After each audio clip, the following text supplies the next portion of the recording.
Going forward, I would like to hear from Marjorie. Marjorie, you are a life coach. That makes you a teacher. I'd love for you to share from the teacher perspective. What do you think we can do best to engage these youth and educate them about sexual reproduction, health? Kindly introduce yourself, and I might have left out some of the major things in your profile.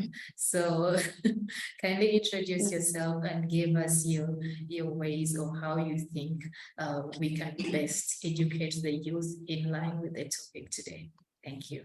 Awesome. Thank you so much, Annette. I hope you can hear me loud and clear. You can hear me? Yes, you're very loud. Awesome. And looking so beautiful today. Thank you so much. So I'm so humbled to be on this call this morning. And like Annette said, my name is Marjorine Nantambi. I'm a life coach, personal growth and finances. I'm passionate about that. And I'm also very, very passionate about young girls. Why? Because I believe that there is a lot of potential that the young people have that sometimes we may not tap into, maybe because of the things that we've grown up listening to, or what society has termed the things that we can do and things like that. So I'm really, really passionate about young people. And with Musichana, we have been doing this through schools, communities, and basically how we started. It was just us fellow young people going out there to encourage another young person. And while we were doing that in schools and communities, we realized that most of the reasons as to why these girls were dropping out of school, yes, they talked about school fees, but the other biggest challenge was lack of access to sanitary pads, because we went and had a discussion with them. And this also answers to the question that how do we reach out, or how do we teach, or how do we talk to them? The first thing is reaching out to them, because it is not common that they'll reach out. Society has bridged that gap or has created that gap that it is hard for a young person to go ask for help. Remember, there is a lot of self-esteem issues, a lot of fear, a lot of what will they think about me and things like that. So what we do, we've been going out a lot to schools and communities and talking to young girls, finding out what are the challenges that they have. Why are they dropping out of school? What leads them to that point? What leads to teenage pregnancies? And most of them were willing to open up, and we found that most of the reasons were lack of access to sanitary pads. For some, the parents were like, we can't even afford food, so how can we buy you pads? So what you do, sit home. When your 4 or 5 days are done, you can go back to school. And they found that missing these 4 or 5 days a week leads to missing out almost half a term. So for some of them, it was really hard for them to catch up on school. So they started failing in their exams, which led to dropping out of school. But then for the others, they used to leave home. I remember there is a specific girl who shared that she leaves home every day.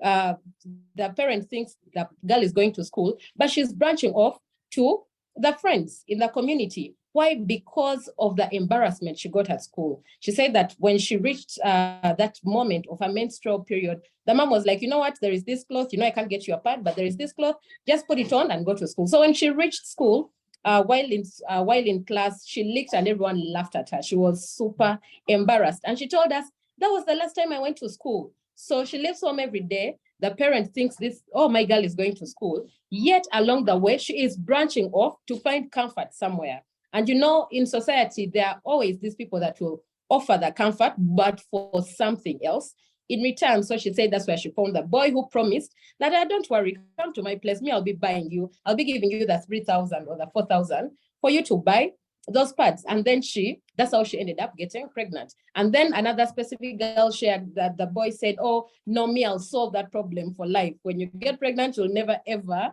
suffer with menstrual periods. So we find that there is a lot of misinformation out there. People are misinformed. Yes, and usually when we are talking about these things, to us it's like, really, can't you think for yourself? But we cannot blame them because they are not informed. Yes, and we see that there are very many misconceptions in schools, in communities. And there is another specific one who shared that for her, they told her that if she takes a Panadol, she cannot get pregnant. Yeah, even when she engages in sex, if you take your Panadol before, you'll be sorted for life. So you find that there is a lot of work that we need to do. And I'm glad we have the bishop here who is representing the faith, the people in the faith. We have the parents, we have the teachers, we have organizations. And indeed, it is a collective effort that is going to help us work towards reducing these numbers, also putting out and sensitizing more and more of communities. But I'm also glad that we have someone on the panel who is dealing with the boys, because even as we go out and talk to the girls and tell them what you're supposed to do and things like that, they do not live in an isolated community. They live with the boys, they go to school with the boys, they have brothers and things like that, because we have also seen from most of our engagements that some of these the pregnancies or the teenage pregnancies that Moses just shared with us in the statistics are not from outsiders.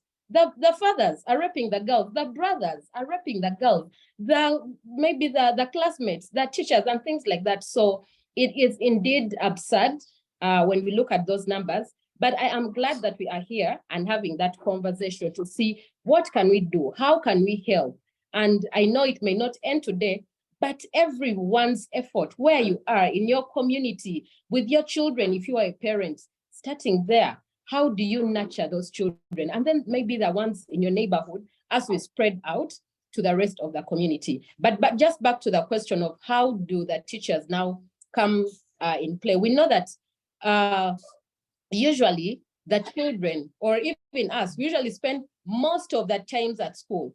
You know that you wake up all the 5 days of the week, this child is at school. They come back later in the evening, early morning, they're off to school. So you find that usually it's the teachers that have the students or the pupils most of the times of their lives. So, and that is why, and I know that explains why the numbers went up during COVID, because now the students were home with parents, and maybe parents also didn't know what to do with their children. And that led to the numbers skyrocketing. So we realized that the parents, the teachers also have a huge role to play, because they spend most of the time with the students. So how can the teachers help to incorporate this education into the day-to-day learnings in the school? And I'm glad some schools have been able to pick that on. Some schools have counselors who are there in the schools permanently to speak to the students. Some have walk-in counselors and things like that, because I know that why some people do not openly share this SRH information to the students. Maybe first of all, they don't have the information themselves, because the teacher may say, me, I'm a math teacher, I don't know anything to do with that. What do I tell the students? And we've had a campaign where we go around teaching the teachers as well, teaching the people that stay with the students what to tell them, how to help them when they come to them, and also to create an environment that encourages open discussion. Like the students or the people should feel free to come to you to have this conversation and not feel embarrassed and not feel that all the things they're going to share with you are going to be out there. So that means that teachers or anyone that the student comes to has to be a custodian of that information and know, okay, whatever you are sharing with me is actually safe with me and I am able to help you. If you're not able to help, that is okay. You can direct that student to someone else who is able to help. But yes, it is indeed a collective effort. And I believe that just one step at a time, we can be able to get the results that we desire.